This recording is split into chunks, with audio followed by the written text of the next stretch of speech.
Well, welcome to Philadelphia. Well, actually, Haddonfield, New Jersey.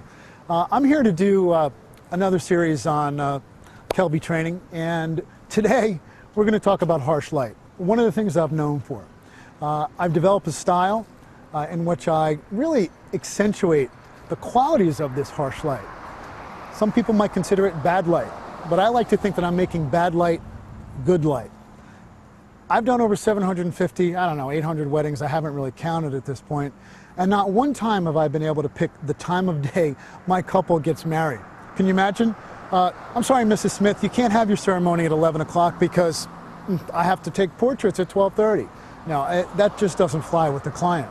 So what I've learned to do is take any time of light, any time light, and make it good light. So today, what our goal is, in this incredibly beautiful sunny day, there's no place to hide. There is not a cloud in the sky. So we're going to have some harsh light. We're going to make pictures at 10 o'clock, 12 o'clock, 2 o'clock, 4 o'clock, 6 o'clock. 4 to 6 when that light gets really soft and buttery. Anybody can use that light. But it's that early daylight, that really harsh light, that's a little bit trickier. But we're going to show you how to use it. And then we're going to do a little bit at dusk as well. I hope you enjoy the class. And as you can see, we've got a perfect day to do it. Thanks for tuning in. We're going to use that noon light in just a few minutes, but on a typical wedding day, you might start at 9:30, 10 o'clock in the morning or so, and you're at a bride's home. It is the perfect opportunity, as you can see all of this abundance of light coming through. It's a great opportunity to use a little bit of this window light. I try to make the bride look beautiful, and I actually did a segment, one of my online lessons is called Making the Bride Look Beautiful.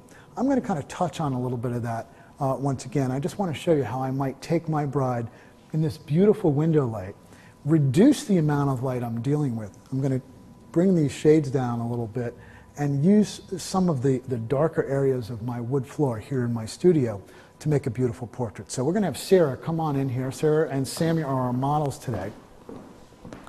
All right. And what I'll normally do, I'll actually ask my bride. Pretty athletic, Sarah? You look pretty athletic. Yeah, I'm athletic. Right. Whatever it is. Did you ever do any sports in high school or anything? Soccer. Great. Do you think, and the reason why I'm asking her that, if I sit there and I say to her, can you take a seat on the floor? She's going to look at me like, are you out of your freaking mind? I'm in a wedding gown. But I sort of break the ice, and I want it to be her decision of sort. So I ask her that question, and she can't give me the old, oh, I can't squat down, I can't sit down. But what I want you to do, we're going to bring you right over here, and I just want you to just take a seat. And we've worked together before, so I know you know what I'm talking about. So I want you to take a seat there. And good.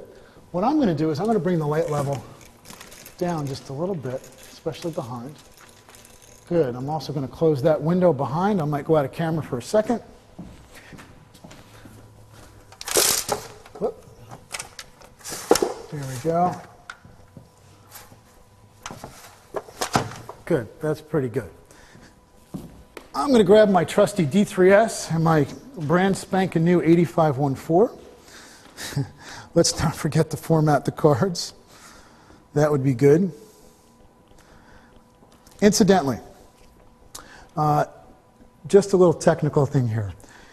I've gotten emails, I've gotten phone calls. With regard to this camera right here, a little important detail. Adam, can you focus here on these card slots? I use the D3 series bodies. This is a D3S. We've got card slot 1, card slot 2. Very, very important. I'm firing raw files into card slot 1. And then as a backup, I'm firing fine JPEGs into card slot 2. I use a 16 gig card in card slot 2 for the backup JPEGs, and I don't have to remove that card. And I fire my RAWs into 8 gig cards. So we've got it set. Very, very important details. You never, ever know when you're going to get that once-in-a-lifetime corrupt card. Maybe a little more than once in a lifetime. So I like to stand a little bit above my bride, so I'm going to get a ladder. I can use my Apple boxes. I'm going to grab a ladder over here. You can use a chair. You can use just about anything. You can use, Mom's great sofa. Kidding. And Sammy, we're actually going to bring you over here. Get out of the frame, Sammy. Come on. Good. And right now, what I'm going to do, my metering mode, by the way, presently, is going to be in manual. Why am I going to use manual? Because it's not, my exposure value on her face is not going to change. We'll talk a little bit later about why I use aperture priority much of the time, okay? But right now, I'm in manual. What ISO do I want to use? Great question. As low as I can go. As low as I can go to enable me to use a shutter speed that's going to stop my action. I don't need a very fast shutter speed. I can probably get away with, you know, a 60th and 80th, right in that neighborhood. But I'll probably wind up using about a 250th or so. What is my aperture value right now? Well, this is an 85-1.4. This is my preferred lens to do beautiful portraits of a bride sitting like this. And I always use it wide open. I always use it wide open. The bokeh that I'm going to get, the area out of focus, is going to be sensational. So I'm going to get a little bit above her. And Sarah, you look fantastic, first of all. That's another thing that I'm trying to do, is just make her comfortable. I've got this great 10 o'clock light coming right out there. And just lean this way just a little bit, Sarah. That's great. Good. And you're going to look right up at me, Sarah. Good. That's great. Beautiful. Now, I just did a quick glance at my LCD. I missed by a hair. I sped my shutter up just a little bit. I'm at ISO 400. I'm going to drop it to 200. 250 at 1.4. I've nailed my exposures. And Sarah, you know what? Bring that right hand right around to your waist. Bring it right down there. Good. That's gorgeous. Love it. I'm going to use the focus point in the top left right now so that I can focus right on her eye. And at 1.4, this is very important to keep in mind. Some of you may use the center focus point and recompose. That's fine, but not at 1.4. What I'm going to do is choose the upper focus point at 1.4 and watch how I just don't move the camera. Recomposing is like that. I'm going to be right there. Beautiful. Now I've got my exposure, got my focus point, and I can just work the moment.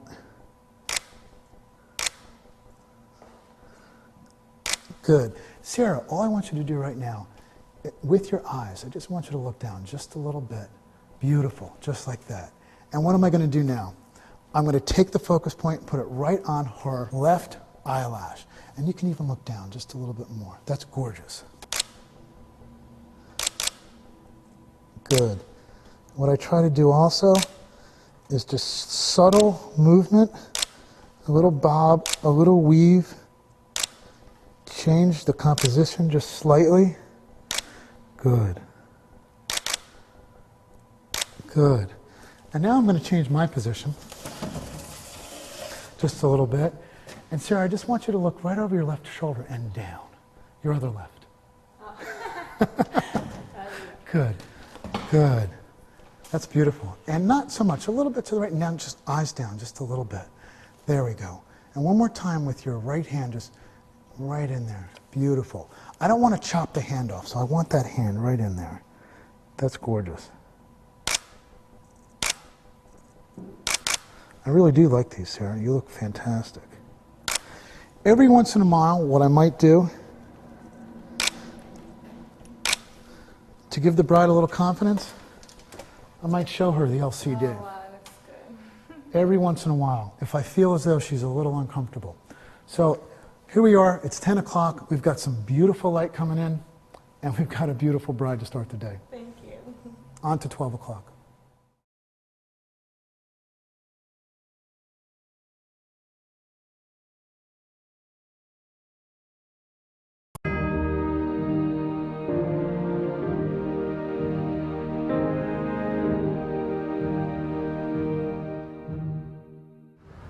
Damn, it's bright out here, isn't it? It's oh so my God. bright. Oh my Well, God. here we are in Philadelphia. We're in Washington Square Park, one of my very favorite places to shoot. The reason being that this park, unlike most cities in our country, we have some buildings that are rather low, and we don't have these enormous skyscrapers that surround this area. And what we're able to get here is various patches of light throughout the day. That's really my reason to choose to shoot here as often as I do. Right now, we're here to prove that we can shoot at high noon. I mean, I think it's like 5 minutes to 12 or something like that. And this park is bustling with people for lunch. And right now, I can barely see. It's so darn bright. You can see the shadows on Sarah's face. And what we're going to do, we're going to take Sarah, our model here, and we're going to put her in a spot that I'm going to find in a second that I feel is going to be great. The key to what I'm going to do, and the key to shooting in harsh light, here's the formula. Keeping your subject between you and the light source. In this case, it's our sun, obviously.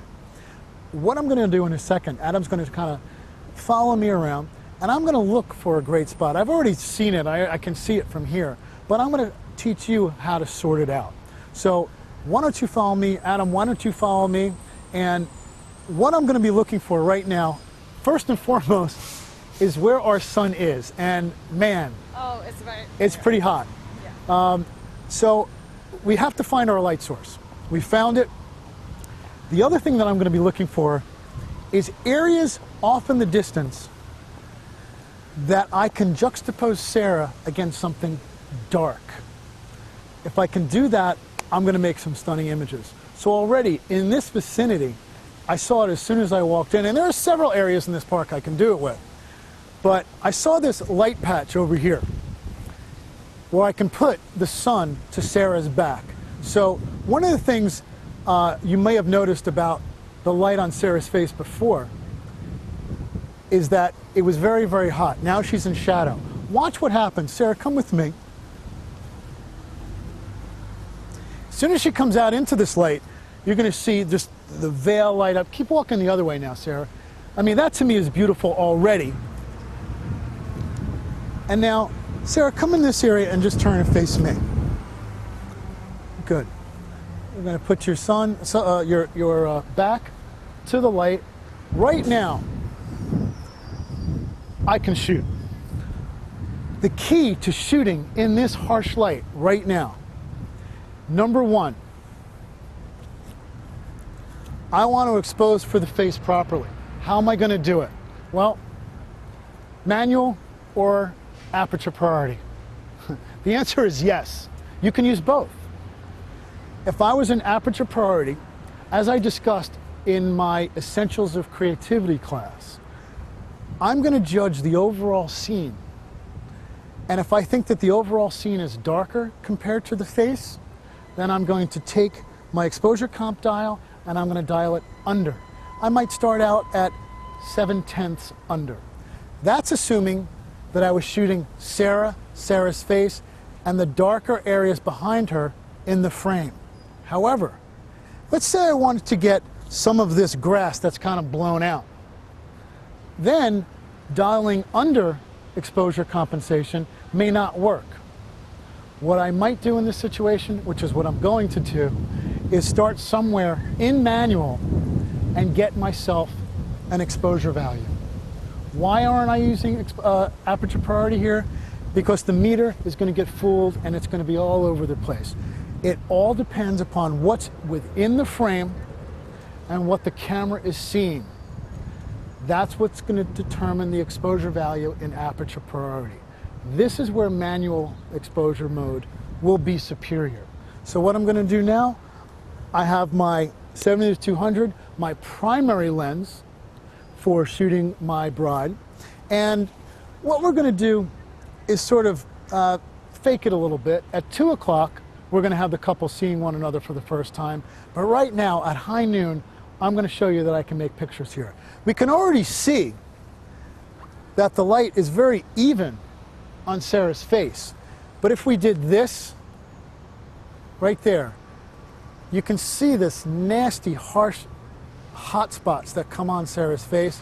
And once we do that, we keep the subjects back to the sun. We keep the subject between me and the light source. We can make pictures at any time of day, including 12 noon. So I'm going to go back here and I'm going to make a couple snaps. I'm in manual exposure value mode. All right, I'm going to get a reading here. Let's see where we need to be. Ah, I pretty much nailed it on the first one.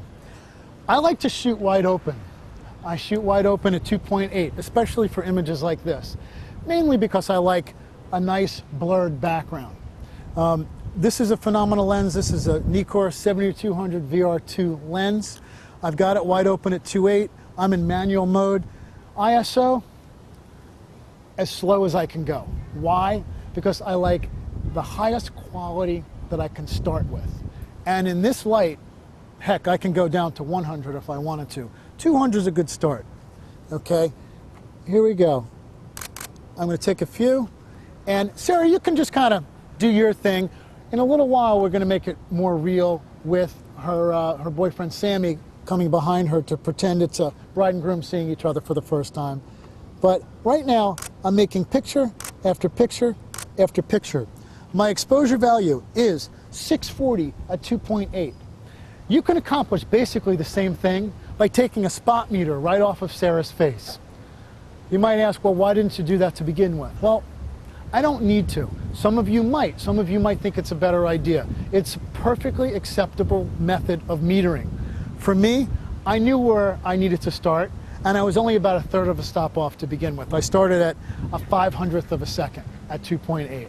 So I'm making picture after picture. In a little while, what's going to happen, at 2 o'clock, we're going to have Sammy basically come up behind her and show you how I have couples seeing each other for the first time. But right now, Sarah's going to pretend that Sammy's coming somewhere. So, Sarah, what I'd like you to do, and I'm going to give Sarah some instructions here. I would go up to Sarah and I would say this. In a few minutes, you're going to see your groom for the first time. Okay? I want you to just relax. I want you to keep yourself in the moment. I want you to let your emotions go. There's nobody else here. It's just you and Sammy. Gotcha. I'm not sure exactly where he's coming from.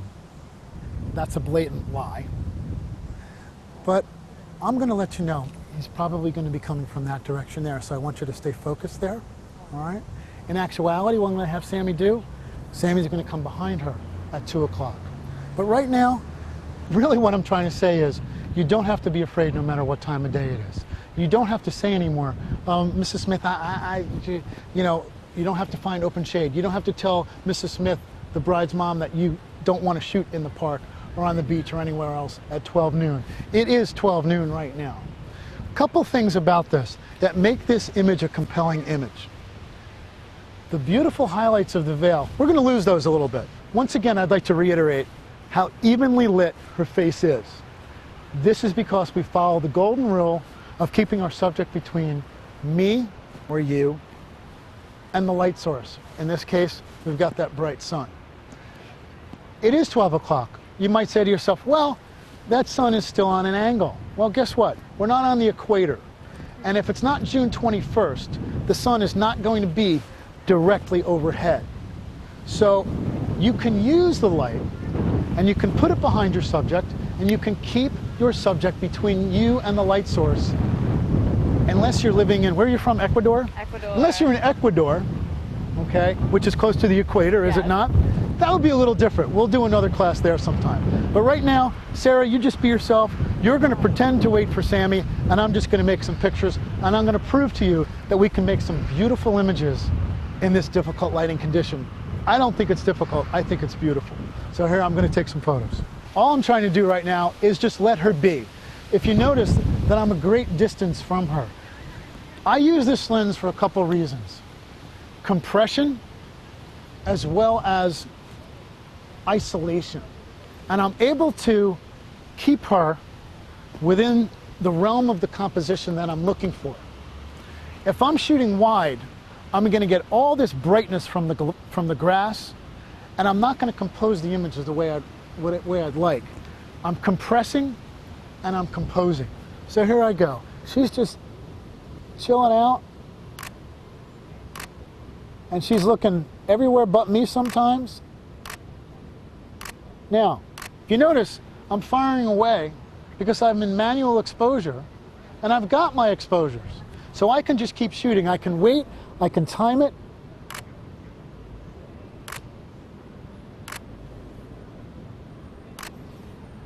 I'm making some killer pictures. That's the key right here, 12 noon. The subject between me and the sun, isolate with a long lens, and you're going to be rewarded with some killer pictures, and then you're going to have some confidence to shoot at high noon.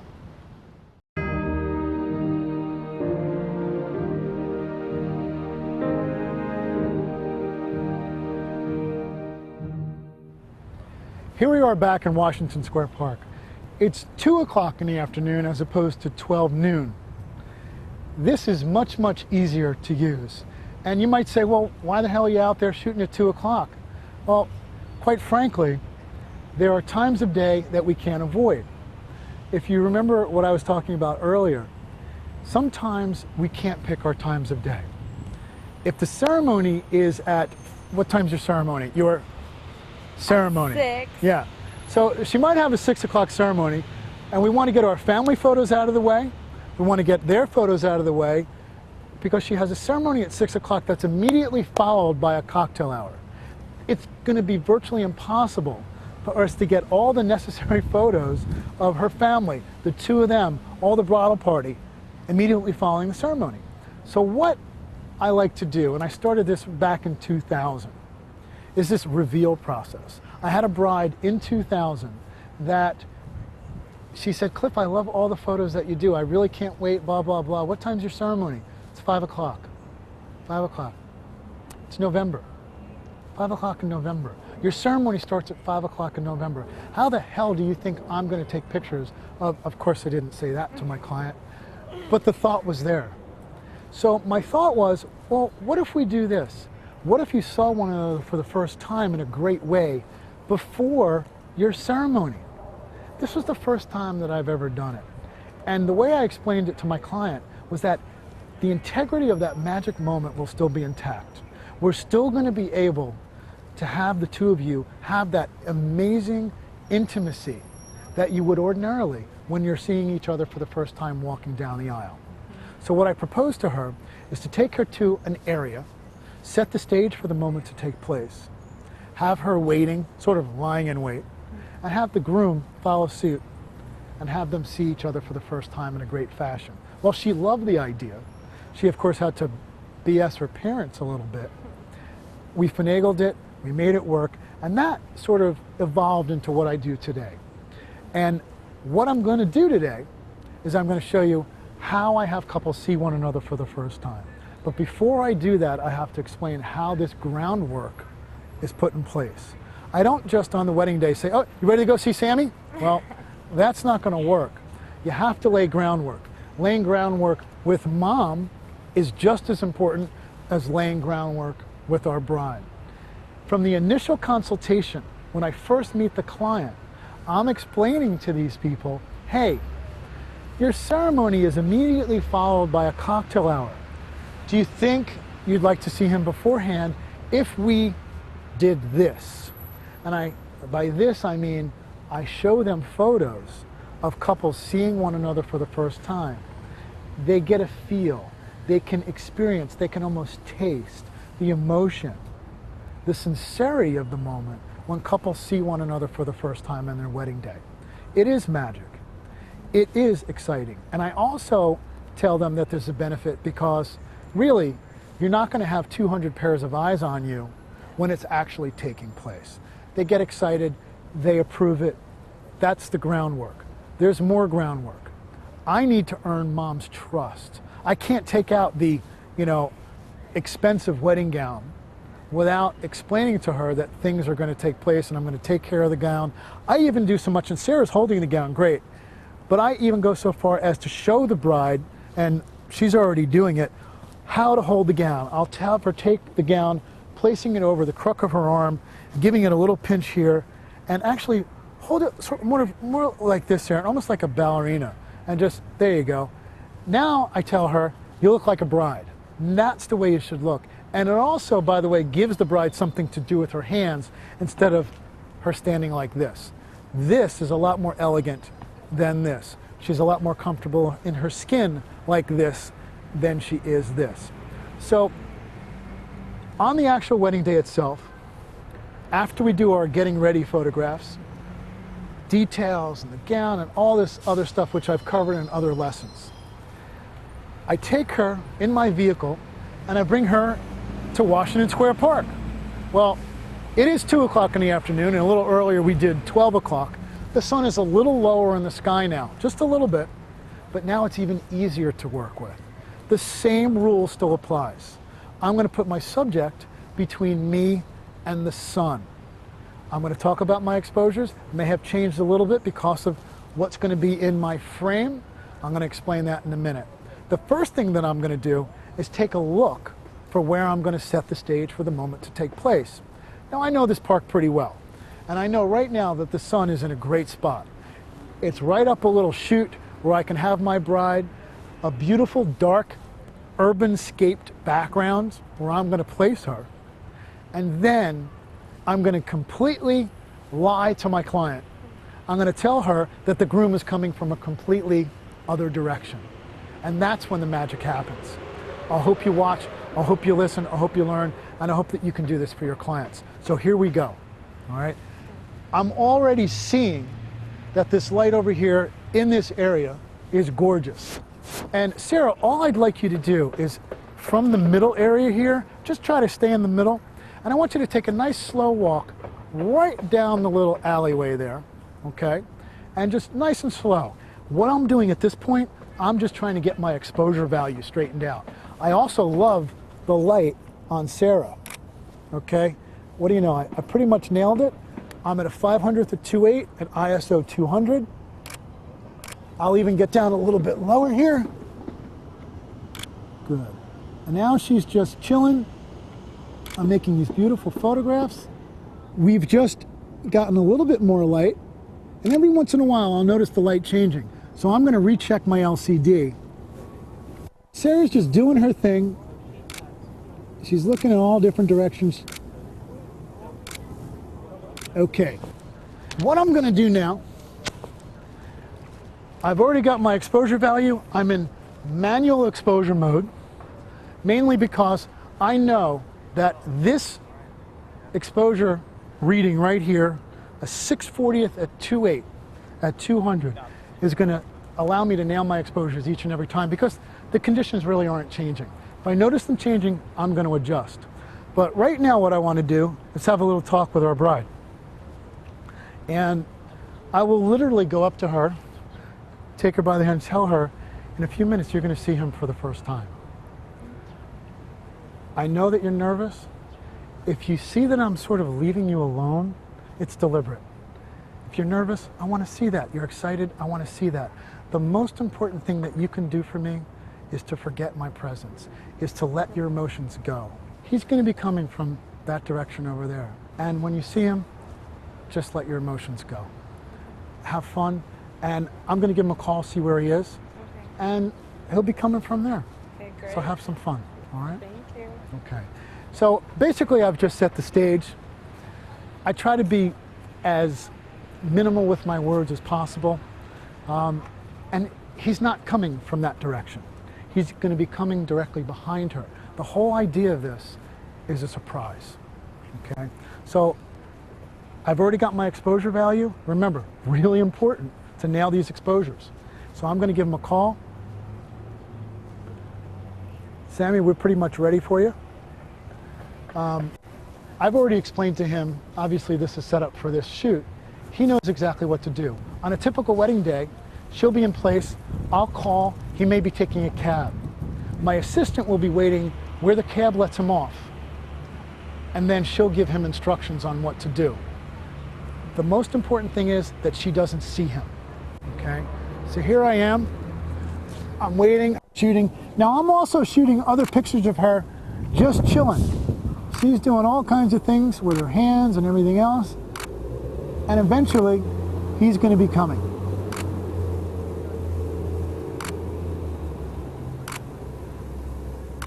And here he comes. Now I'm going to be focused on her, on him, on her, on him, and I'm just moving it back and forth, and here's the moment about to happen. Good. Stop right there 1 second. One of the things that I want to point out before we go any further is the fact that at 2 o'clock in the afternoon, the thing that excites me the most about this time of day is that the sun is more angled, okay, as opposed to higher in the sky. It's down a little bit. And now I'm able to get this from my client right here, the way this light hits their face. So the reason I stopped everything is because my exposure value just changed. Why did my exposure value just change? Because this highlight became apparent. We're able to see it. So what I had to do was I had to speed my shutter speed up to the point where this highlight wasn't blown out. So when he was behind her, try it again, Sammy. When he's behind her, I'm exposing for her face right now. And I'm exposing for his face. I'm shooting her, I'm shooting him, shooting her, shooting him, just back and forth with my focus point. Recomposing, boom, boom, boom, boom. And then, as, you could come on up, Sam. When she turns, here's that highlight. As soon as I see that, I speed my shutter up. Otherwise, my exposures are going to be off and I'm going to miss these moments. One other thing that I'd like to point out, okay? With regard to the direction of the sun right now, some of you might say, well, how can you shoot into the light? Well, I've got the shade, and even if I didn't have the shade, I'd sort of be okay. The sun is still high enough in the sky. And Anna, if you can get a picture of our couple with the sun, you can see that it's pretty darn harsh. But I am making it work. If I'm back there, okay, if we can move back just a little bit, if you notice, I'm just shooting and shooting and shooting. And I don't really need to hide from that direct sun. That's because of the angle of the sun. In our next segment at 4 o'clock, you're going to see when that sun gets a little bit lower, it may become more difficult to use. So those of you who have this misconception that later day sun is easier, not so fast, because that's when we need to start hiding from that direct sun unless we want to get flare. Well, I'd like you guys to just face me just for a second. And really both of you. You can even give me like the old American Gothic, just staring right at us. One of the things that people ask me is when they see my photos or you know, beautifully lit and they're interested to see how I do these, there's no fill flash going on here. There's no fill flash on my camera. I don't have anything but the beautiful light and the proper exposure. As you can see, we've got beautiful, even light. And in fact, you know, there's even a little almost catch light in there from reflections from other things. While it's not a studio catch light, we don't have dead eyes in Sarah's eyes. So I just want to make the point that while there's no fill flash, we still have beautiful, evenly lit faces here. Very important to point out, and the answer to your question is no, in these scenes I don't need fill flash and I don't use fill flash. I'd be remiss if I didn't point something out. You may notice that when I talk about my settings and I talk about my aperture value, you might think that I'm out of my freaking mind because I shoot wide open almost all the time. And I do shoot wide open almost all the time. It's a personal choice. Some of you might have an 18-200 and it's 5.6. Perfectly acceptable. I like the shallow depth of field that I'm going to get at 2.8. There are times, okay, when the bride and groom see each other for the first time, that I may switch to f4. If they're on different planes, and if you guys can face each other one more time, okay, and if Sammy is a little bit this way and Sarah is a little bit this way and you face each other one more time, okay, I'm not going to shoot at 2.8. Just the sheer difference in focal plane is going to make me switch to f4. And I think that will be enough, given the fact that I'm a fair distance from them, to give me two sharp subjects. So I never say never, but I very seldom take it off of 2.8. But there are absolutely certain times that it's necessary. All right, Sammy, go for it. And again, one other thing I want to point out. To make her And to continue the surprise, I might do something like this, just kind of looking in the other direction to fool her so that she's indeed still expecting him to come from there. And then when he actually sneaks up behind her, it's really a surprise. If you have a videographer with you, make sure that you tell him or her that you really don't want to give it away, so that he might be, you know, so excited, he'll be sitting there like this, and that's going to give it away. So it has to be a very subtle move when you see them. You don't want to get too excited. So let's try it again. Sammy, you can stay there for a second. One of the other things I'll point out that might be a problem, you see we have a van parked there right in the background. One of the reasons I use this lens right here, it's not just because I like it, it's not just because, you know, it's a Nikkor or anything like that. It's a long lens and it allows me to isolate my composition. When that van was still there, all I had to do was squat down a little bit and I removed the van from the frame. I can stand up a little bit now because it's not there. So if we move back a little bit, move back with me, Adam, here. Okay, I'm shooting, my exposure value right now is a 6/40th at 2.8. Okay, and Sammy's going to sneak up behind her. Sarah's going to pretend to be surprised. And then watch what happens when they face each other. Highlight, I just sped the shutter speed up to a 1/1600th at 2.8. And they're just making pictures for me, guys. I'm going to give a quick little check. My highlights are not blown out. And I'm making some beautiful photographs. The best thing about what I'm doing right now is that I'm not having them interact for me. They're just talking to each other, interacting with each other, showing me who they really are, and I'm just making pictures. Another thing I'm going to point out, the reason we see this highlight is because it's juxtaposed with a darker area behind them. If we don't see that disparity in exposure, we lose this wonderful little highlight. That's what I'm looking for. That's why at 2 o'clock in the afternoon, we're able to use the texture, dimension, and mood from this incredible light, that sun thing that's up at 2 o'clock in the sky. It's easy to use. It's not difficult. Exposure, exposure, exposure. Make it innate, and it's going to work. These two lovebirds are still going at it, okay? And I didn't say a word, but remember, on the first few moments that they're seeing each other, it's real and it's magic. You may have clients say to you, okay, now what do you want us to do? Well, you know you're screwed at that point because you're going to have dead groom walk and you're going to have dead bride. But that's beside the point. The dirty little secret, we're only as good as our clients. And I'd love to shoot Sammy and Sarah's wedding, that's for sure. The chemistry is great. So I hope you learned something there on how to use 2 o'clock sun.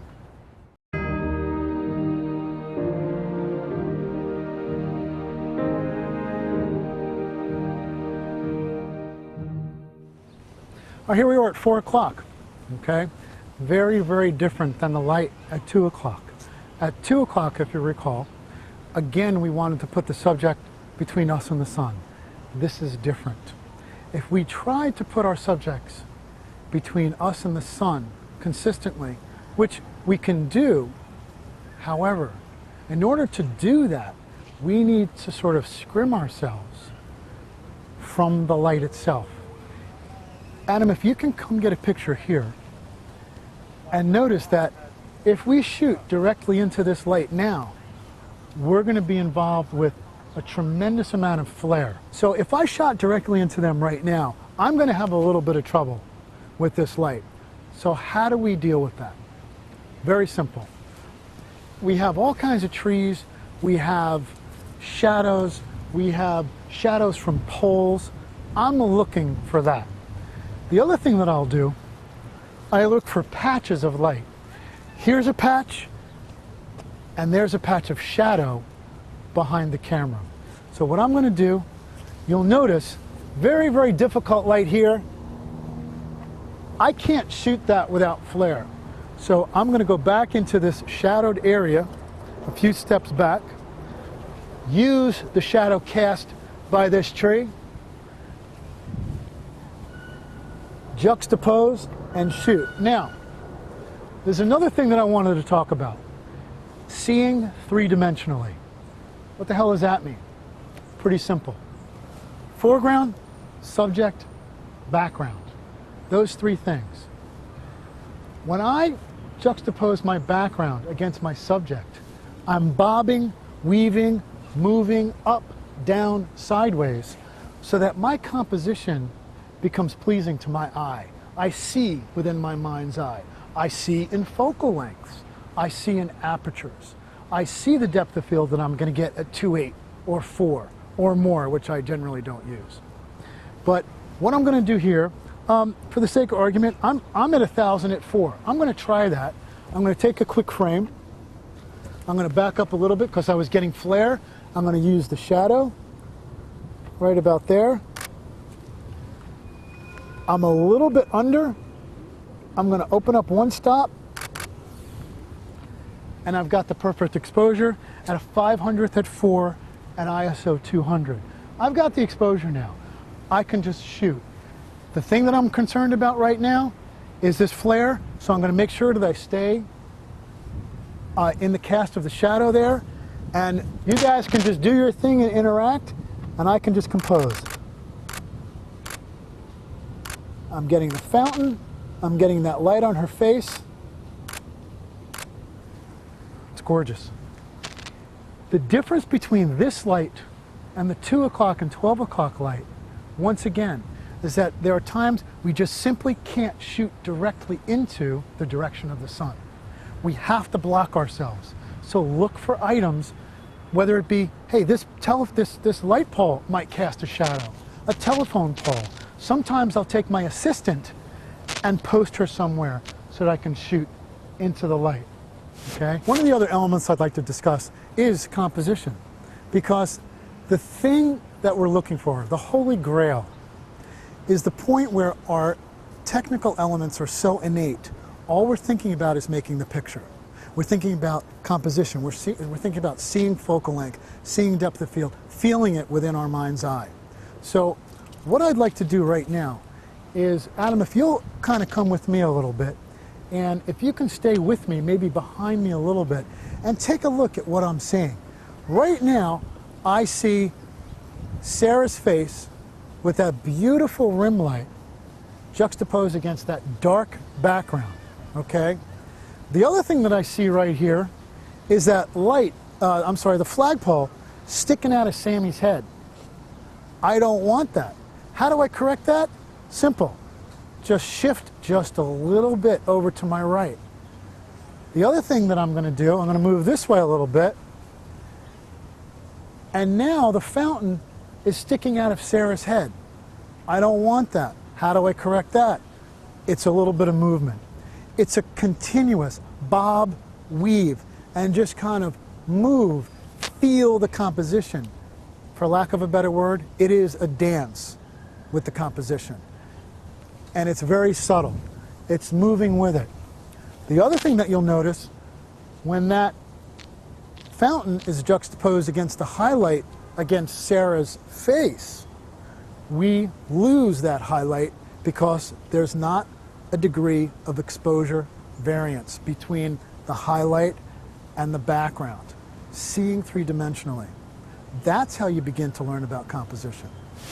One of the things I'm going to try to do now is find another area where I can use the light directionally. So what I like to do, and a whole nother lesson that we're going to do, is a light hunt. I'm going to literally just hunt for good light. So I'm going to sort of lead, and I'm going to have my couple, you know what I'm going to do? Sammy, take Sarah by the hand and just kind of take a walk to that side of the park. In fact, what you can even do is take a nice stroll right down this alleyway right here, right down the alley, all the way around that fountain and walk straight down. And what I'm going to do, I like to observe light. Sometimes when I'm in a park, I'm going to look at the people. I look at the light falling on that woman over there. I'm going to look at the light falling on my couple, obviously. And as they walk down, as we move a little closer to them, as soon as they as soon as they dart out into the area where that cyclist is, that's when this gorgeous light is going to strike them. It's very simple to just do a hand-holding picture walking right away from me. We've already established our exposure value before, about a 500, f4, 200. I'm not going to be far off from that. I'm going to take a picture, glance, and adjust if necessary. You guys can just keep walking straight down and hold each other's hand. This is what I tell couples often. Just hold hands. Don't take your eyes off each other. Walk with each other, talk with each other. Every once in a while, stop them, grab them, kiss them, hug them, and just keep walking. So this is another picture. What we're trying to do is get variety, get as many different looks as possible. This is not a picture yet. I'm still waiting. Sometimes they're going to look back, they're going to think I'm shooting, but this is not my picture yet. I'm waiting for them to get out into the light.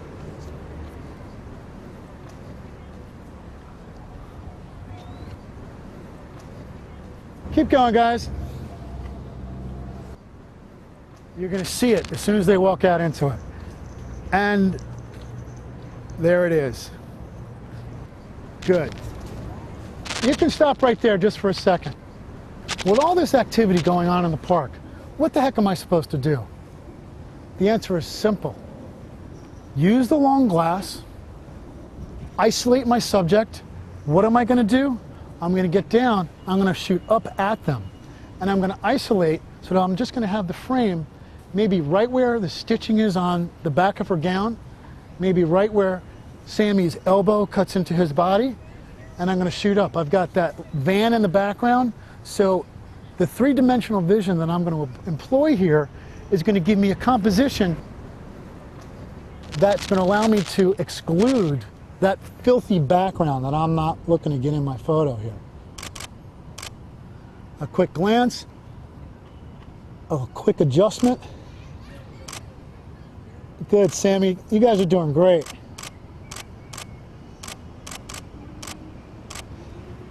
That light is just absolutely perfect. The other thing that I'm in a shadowed area from this tree. And once again, guys, just face each other just one more time. And Adam, if you can just see that gorgeous rim light right on Sammy's face, that's really what I'm after. This light is perfect. It's 4 o'clock in the afternoon. It's pretty harsh. There's not a cloud in the sky. We're using it. And like I said before, let's go find some directional light. Right now, what I'm seeing is a really cool patch of sun right over there. The sun is up in that area. I know that I'm going to be able to use some directional light over there, and I'm going to show you how in just a second. This area here is ideal. I'm in a complete shadowed area. I'm completely scrimmed off from any direct light that's going to flare my lens. I want you to watch what happens when Sarah walks out into that light. And all I want you to do, Sarah, you're going to walk directly out this way. Sammy, hold her left hand and just take a walk. And Sarah, keep going. Good. Now, keep looking at Sammy while you're doing this. Nice and slow. A little to your left, Sammy. A little to your left. There you go. Now watch this light hitting Sarah. Keep going, guys. Right there. Good. And Sammy, take one step back for me. Good. Look at that light on Sarah's face right now. This is absolutely stunning. Right here. How do we capture it? Think about it for a second. This area here is so much hotter than any other area, maybe the dress a little bit. But I would venture to say that this exposure value is going to be similar. So what I'm going to do, I'm going to speed my shutter up a little bit, and I'm going to really nail the exposure right here. We're going to make some beautifully dramatic images because this area, when brought down to the proper exposure, is going to make everything else go nice and dark. No Photoshop, no post-production, but straight out of camera, beautiful, stunning images. Why? Directional light. Here's how I'm going to do it. If you notice, I'm juxtaposing my highlight against nice dark green trees. Okay, I'm going to speed my shutter up just a little bit automatically. Take a quick glance. I was at a 500th of 4. I'm going to speed it up to about an 800th of a second. at f4. Beautiful. I know that it's going to be great. Gorgeous. And you guys can just do your thing.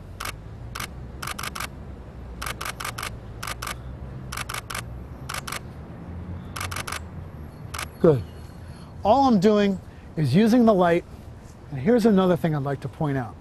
I'm often asked, Cliff, what do you do with your couples? Well, I don't pose them, and there's nothing wrong with posing them. It's an art in itself. But my preference, personally, is to put the couples in the best lighting situation, best compositional scenario, and let them interact naturally. Now, not every couple is going to have the chemistry of Sammy and Sarah. I admit that.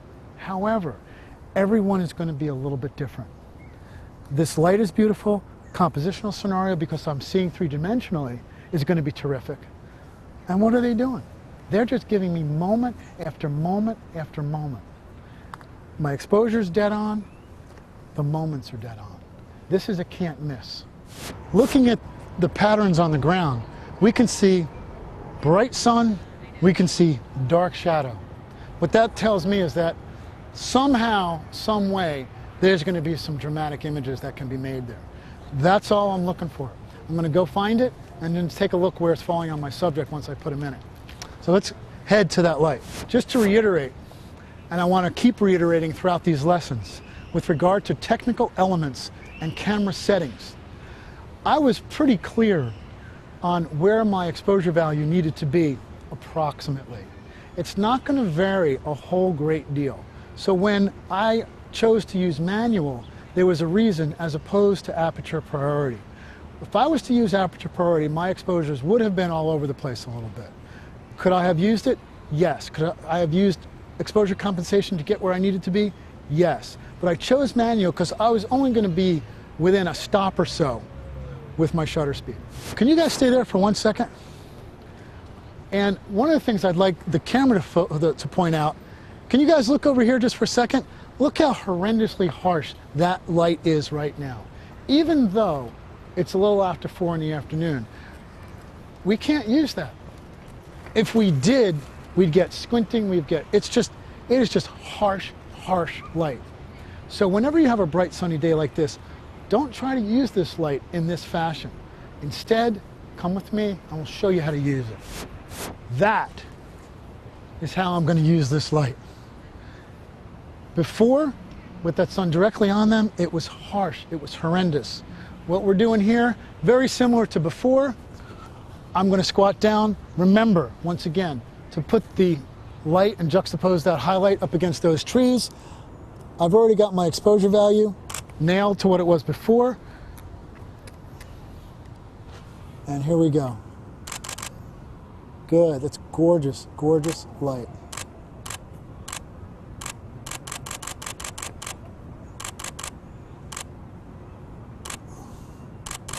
And Sarah makes it really difficult. So we're going to find a little bit more to use. I hope you're enjoying the lesson. Once we've got our scene, our exposure value, what's next? Well, they're just going at it like they always do.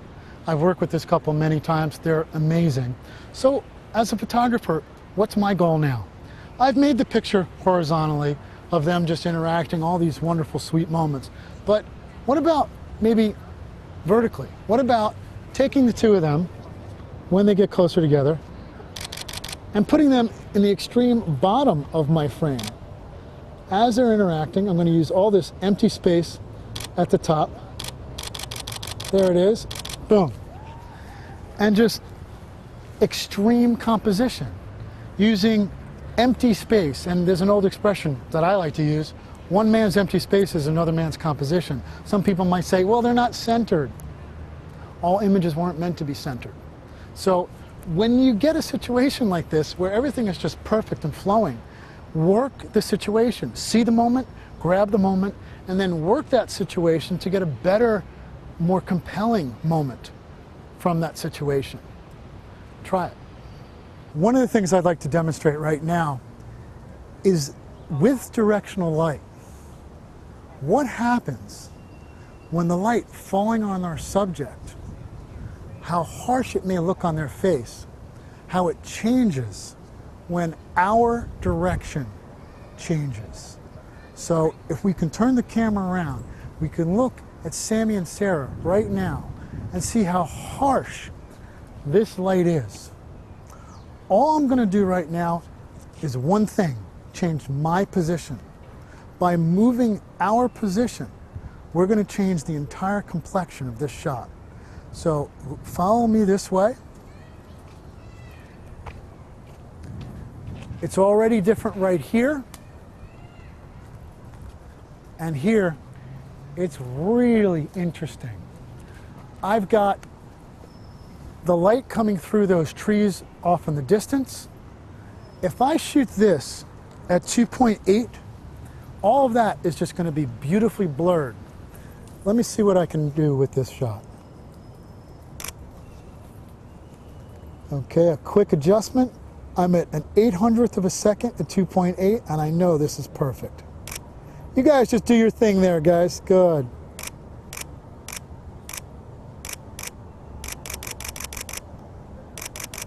Good. I don't even have to go any further. That is absolutely stunning. What did I just do? Think about it. I went from harsh conditions to using that light to create texture, dimension, and mood because I moved my position instead of having the subject having to move. Really interesting. Try it.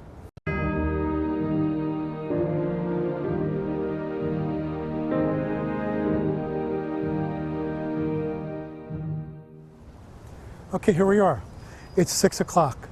We've seen 10 o'clock, 12 o'clock, 2 o'clock, 4 o'clock, and the beauty of 6 o'clock in the afternoon, early evening light.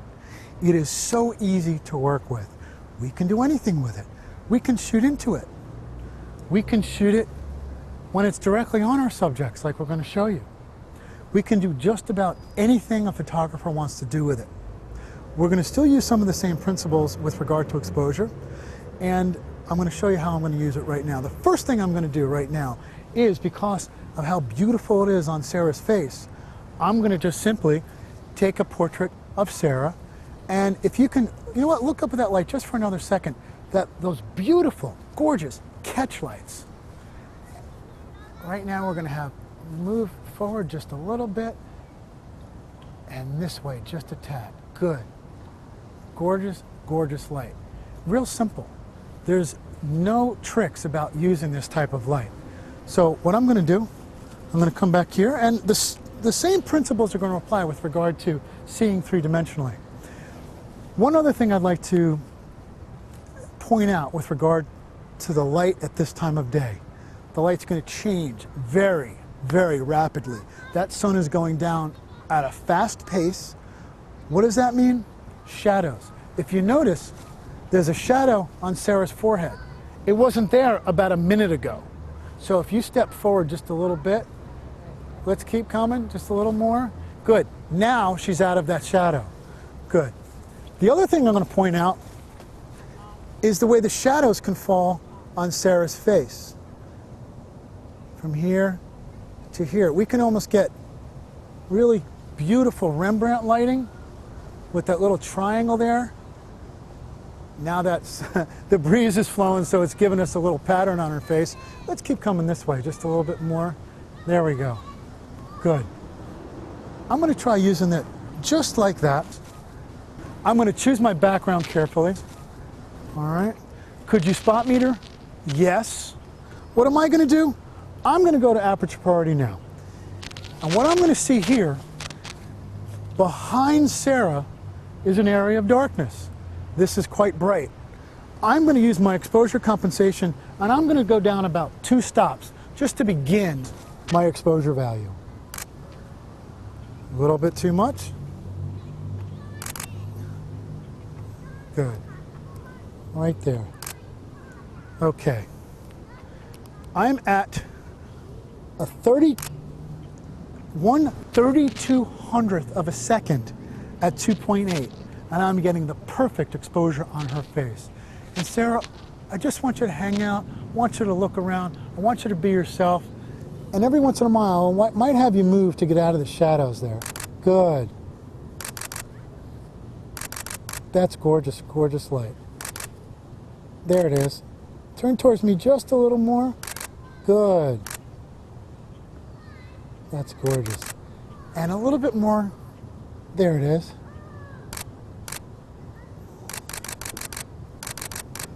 Nice. Absolutely stunning. Now, what's happening is the exposure value is quite a bit different between here and our background, and I'm getting dramatic fall off between our subject and our background, giving me dramatic images. Dramatic light creates dramatic images. Now, what's another way we can use this light? Sammy, you know what I want you to do? Come on over here. Real simple. I just want you to stand over here and just look towards Sarah. We've seen this shot often, okay? Now we've got a dimension here. We've got depth to the photo. Sarah, just kind of look down for me. Good. Sammy, you just keep looking at your lady. Now I'm at 2.8. All right, very shallow depth of field. I've chosen my left-sided focus point to focus on Sarah. And then I'm going to let Sammy go out of focus. There's a child in the background, so what am I going to do there? I'm going to come down a little bit, seeing three-dimensionally, and I'm going to get this picture with nobody in my background. So I'm squatting down a little bit, bobbing, weaving. And Sarah, just look down just a little bit more. Good. Just eyes down. There we go. Good. These are gorgeous. Now I'm going to focus on Sammy using the right-hand focus point. What I don't want to do when I'm at a very shallow depth of field, 2.8 is not that shallow, but in order for me to make sure of my focus, I'm going to use the pad, the thumb pad here. I'm a fairly short distance from them. Distance is relative when we're talking about depth of field. And I'm going to use my thumb pad, change the focus point, and get the focus point directly on my subject. So I'm going to go back on Sarah. No offense, she's a little better looking. There you go. And Sarah might dispute that a little. Good. Good. And these are absolutely gorgeous. What else am I going to do with this light? Tell you what. Let's back up just a little bit if we can. Okay. What am I looking for? I'm looking for this beautiful light here and an area of shadow back there. Why? Because that's where I'm going to be when I shoot directly into the light. Remember, right now, if I try to shoot directly into the light, I'm going to get flare. So I'm going to have you guys doing the same thing you've been doing, just this wonderful gesturing and interaction, okay? Jay Maisel, one of my favorite photographers in the world, and also has a class on Kelby training, talks about gesture in an image. For me, what gesture means is when they're interacting, and guys, lots of hand play, lots of touching, lots of feeling. Whenever they're doing that type of thing, whenever you see your couple do something like that, it always enhances the photograph when you see gesture within the photograph. That's what turns me on, along with great light. Great gesture, great light, great interaction, then you get a great picture. So I'm going to put my subject directly between me and the light. Okay, I'm in this area of shadow here, and right now that tree is blocking the light for me. All right, if I step out here, I get flare. One little tiny step to the left, I've got this beautiful directional light. Exposure, well, guess what? Instead of a 3200th of a second at 2.8, now I'm just trying to go for the subtle highlight on Sarah's face. I got to go way down. Let's try 640 at 2.8. Why? Because I got to start somewhere. I may or may not be correct. Let's see. I'm still a little bit under. I'm going to go to a 3/20th of a second, and I know this is going to be okay. I'm not even looking because I know I'm nailing it. Oh, God, that's gorgeous. Good. Stop right there for 1 second, guys. I just want the camera to see something. Here we go. We saw this at 2 o'clock. We saw this at 4 o'clock. But honestly, did it look as good? Not really. the color temperature, the change in color temperature that we saw from 10 to 12 to 2 to 4 to now. This is the holy grail of light. When talking about wedding photography, when talking about photographing our brides and grooms, I wish it was 6 o'clock the whole time. I still get the texture, dimension, and mood that I love at 2 o'clock and 4 o'clock. 12 o'clock, well, I'm crazy, I'm not stupid. If I don't have to shoot in it, I'm not going to shoot in it. But as wedding photographers, do we really get the times of day to choose? The answer is no. So what are we looking to do? We're not looking to make the Mona Lisa. We're looking to survive. We're going to create consistent pictures. Is it going to win a grand award? No. We're looking to make great pictures, consistent pictures for our clientele. That's the key. That's the key to working with this harsh light. I'm going to make a few more of this couple. And you know what, guys? Can you kind of squat down or even kind of take a seat? Now, I wouldn't do this ordinarily, but maybe it's an engagement session you'd like to work with. I probably would not have that bride sitting directly on the ground if it was a real wedding. But right now, just facing each other, guys. Okay? What am I going to do? I'm going to get in this area of shadow right here. Good. And Sarah, turn in towards him just a fraction. Right there is great. And man, I have got some sensational light right on her there. Good. Right now what I'm going to do, I'm going to show, oh, that's gorgeous. I was going to show some flare. Here we go. Good. And turn in a little bit more towards him, Sarah. Turn your head to the right just a little bit. Beautiful. And now Sammy and Sarah's interaction is taking over. I'm at a 320 at the 2.8 at 200. And I'm able to just fire frame after frame and just really wait to capture the moments. One thing I would like to point out with regard to this shot is how necessary it is for me to find this shadow from this tree. All the difference in the world can be made in 1 foot. So if I'm out here in this light and I'm trying to shoot into this, I'll make a frame and God, I can barely focus. There's nothing on the screen at all. In fact, it would be interesting to actually show this.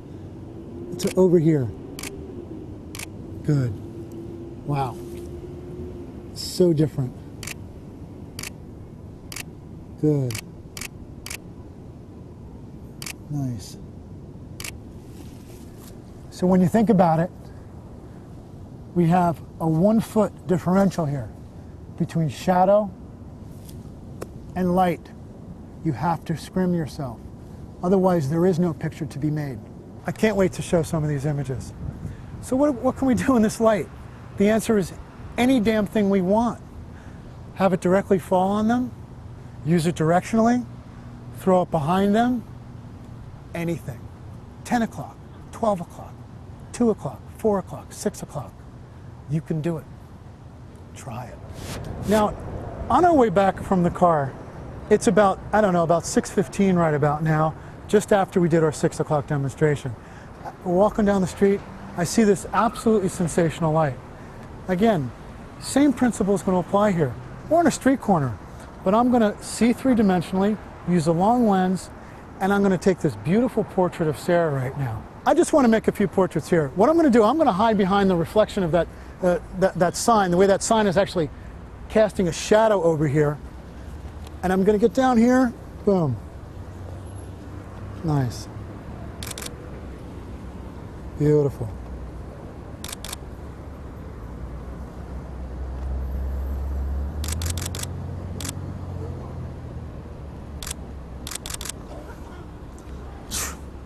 Absolutely perfect. Shallow depth of field because I can get rid of all the uglies in the background. And I mean, even if you can get a shot of those, the light hitting those, the side of that wall there, I'm going to use that as an element of composition as soon as that guy moves. So what I'm going to do is, I'm going to keep Sarah on the left side of my frame, and I'm going to use that way off in the background. All that is right now is texture. This is just too easy. 6 o'clock light, man. You just can't beat it. Unbelievable.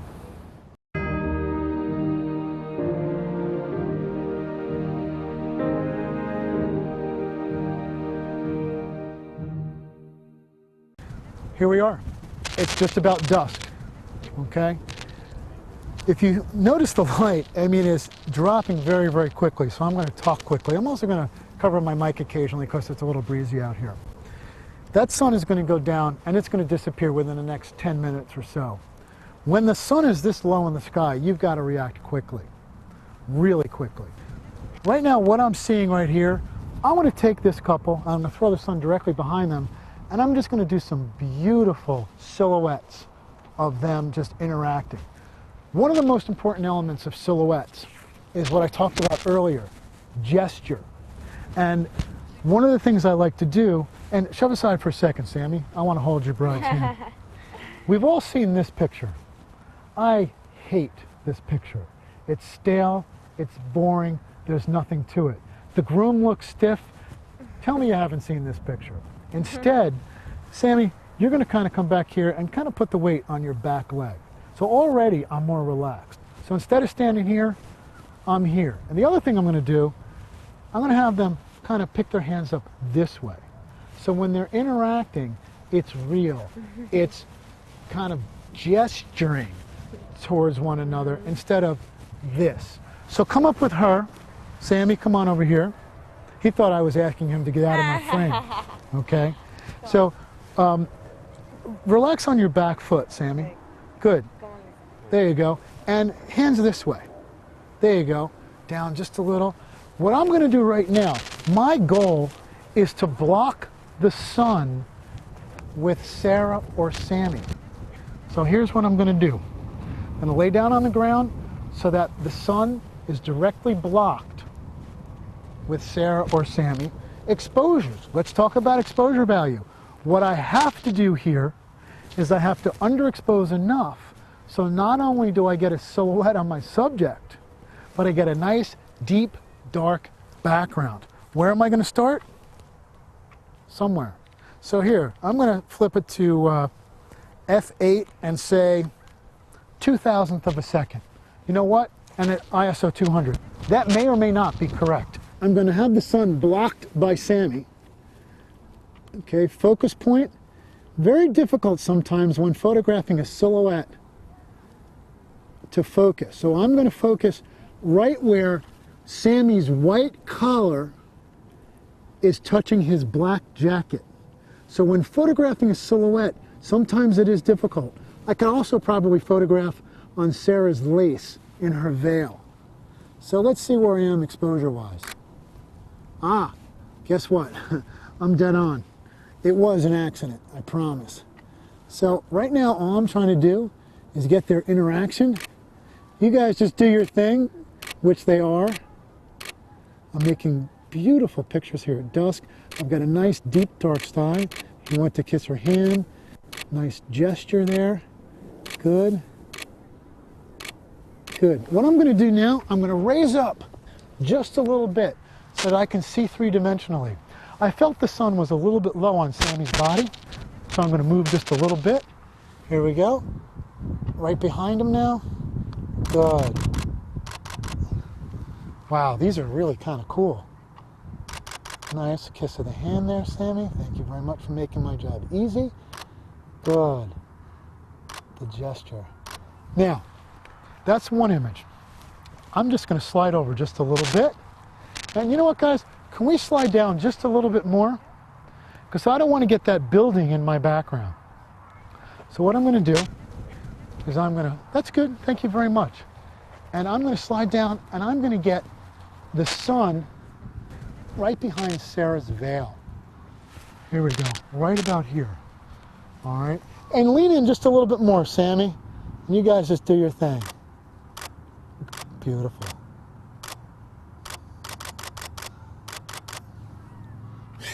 That's gorgeous.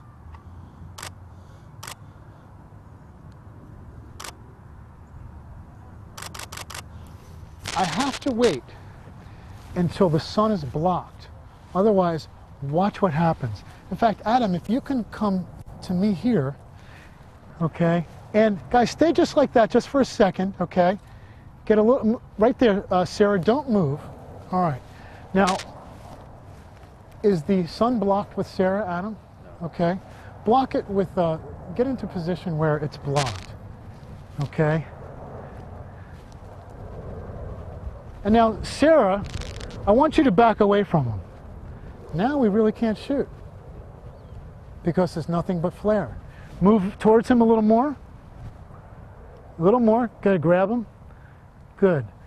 And now the sun is blocked. So now we've got our silhouette. So we have to be very careful. Again, once we've gotten our exposures, and I did that on the first try, I'm at 0.02 of a second, f8 at ISO 200.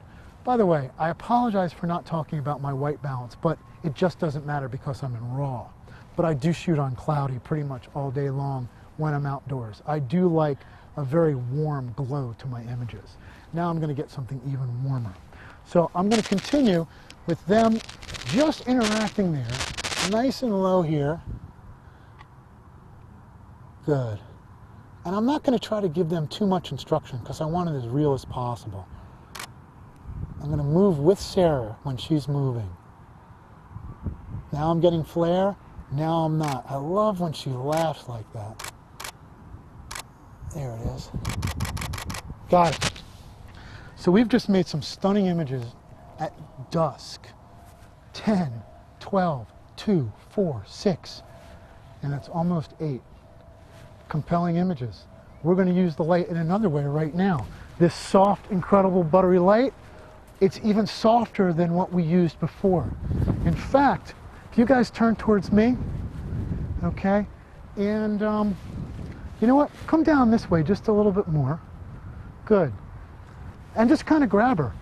I want you to see how soft this light is right now. It's so easy to use. There's no harsh hot spots. Even Sammy, who's been working hard all day, even he's okay. There's no powder on him or anything of that sort. That's how soft this light is. Right now, I'm going to take it. I'm going to see three-dimensionally, use the trees behind them. And of course, what I have to do right now, I have to change my settings here. Let's see, try F4 because I want them both in focus. Let's try, I don't know, I'm going to try, let's see, 400th of 4. Let's see. That's about right. Good. And they're just going to do their thing. Good. I can do just about anything with this light. It's almost too warm. I'm probably going to have to cool it down. If I switch to auto white balance, it would probably nail it pretty well. A couple other things I can do out here, but let me tell you something. The sky is the limit when you have this type of light. But you better act quickly because it's going to go down fast. Hope you enjoyed this lesson.